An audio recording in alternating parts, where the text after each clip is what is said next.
Hello Lionel Messi fans. Inter Miami versus Sporting ক্যাসলসের ম্যাচটি আজকে সকালবেলা হয়েছে।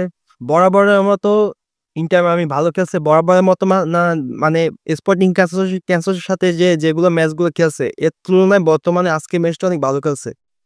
বিগত যে কটা ম্যাচ ছিল প্রত্যেকটা ম্যাচে ইন্টার মায়ামি 2 থেকে 3টা গোল খাইছে। কিন্তু এই বর্তমানে ডিফেন্সিভ সবকিছু মেন্টালিটি সব ঠিক করছে এই ম্যাচটাতে। এখন আর গোল খায় নাই, একটা গোল খাইছে মাত্র। ইন্টার মায়ামি ম্যাচটা ছিল কনকাকাফ চ্যাম্পিয়ন্স কাপ আর কি। এটা নিয়ে পরে আসি। ম্যাচটি কেমন হলো?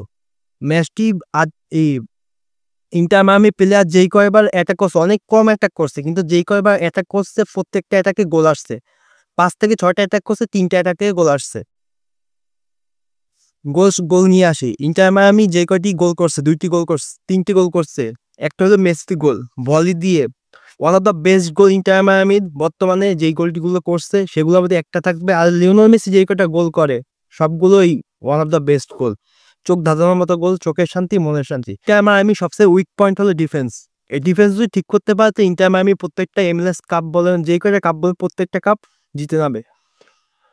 কনকাকাফ অঞ্চলের CONCACAF champions trophy inter Miami শেষ 16 নিশ্চিত করছে। আর এই ম্যাচটাতে যদি ম্যাচটা হারতো তো সেকেন্ড লিগে যাওয়ার সুযোগ ছিল ইন্টার মায়ামি, কারণ আগের ম্যাচগুলোতে গোল সংখ্যা বেশি ছিল বা প্রত্যেকটা ম্যাচ জিতেছে।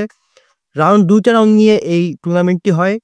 তাহলে বর্তমানে যে round of 16 champions cup trophy, champions লা লিগার কথা বলতেছি, যে চ্যাম্পিয়ন ইউনেফা চ্যাম্পিয়ন্স কাপ হবে প্রত্যেকটা হোম গ্রাউন্ডে হয় আর অ্যাওয়ে স্টেডিয়াম হয়। তেমনই চ্যাম্পিয়ন্স কাপ ট্রফিতেও সেম, হোমে একটি ম্যাচ হবে, তারপর অ্যাওয়েতে একটা ম্যাচ হবে। তো ইন্টার মায়ামি যখন ভালো পারফরমেন্স করছে 2টা ম্যাচে, 2টা ম্যাচই জিতে গেছে। তাহলে গোল হিসাব করলে যাদের বেশি গোল হবে তারাই নেক্সট রাউন্ডে যাবে। তো ইন্টার মায়ামি বর্তমানে গোলের পার্সপেক্টিভে বেশি আছে আর প্রত্যেকটা ম্যাচ জিতছে স্পোর্টিং ক্যাসলসের সাথে।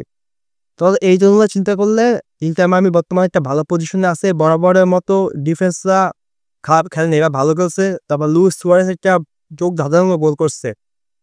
লিওনেল মেসি প্রথম যে গোল করছে এরপর থেকে ওই টিমটা আরো শক্তিশালী হয়ে উঠেছে। মানে বলে না যে মোটিভেশন দিয়ে একটা গোল করবে, যে লিওনেল মেসি একটা গোল করছে তার মোটিভেশন দিয়ে নেক্সট গোলটাও করছে তেমনই। তো বরাবরের মতো জর্ডি আলবা তারপর অনেক ভালো খেলছে। মানে আগের ম্যাচগুলো চিন্তা করলে বর্তমানে ইন্টার মায়ামি অনেক ভালো পজিশনে আছে বা ভালো খেলতেছে। ডিফেন্সিভে নতুন যে প্লেয়ারটা আসছে ফ্যালকো নামে, ওকে নিয়ে অনেক হাইপ ছিল যে এইটা খারাপ করবে, এটা করবে, কিন্তু হাইপটা ধরে রাখছে। মানে যেরকম এক্সপেকটেশন করছে সেরকমই পারফরমেন্স করতে আছে। তো দেখা যাক, একটা 2টা ম্যাচে যেগুলো পারফরমেন্স করছে সেইটা নিয়ে বিচার করতে হয় না। দেখি 2-3টা ম্যাচ যাক, তারপর দেখি কিরকম পারফরমেন্স করে। তো আজকের ভিডিও এটাই। তারও যদি ডিটেলসে কথা বলতে চাই তাহলে আরেকটা ভিডিও দিব, কমেন্টে জানিয়ে দিয়েন। তো টাটা।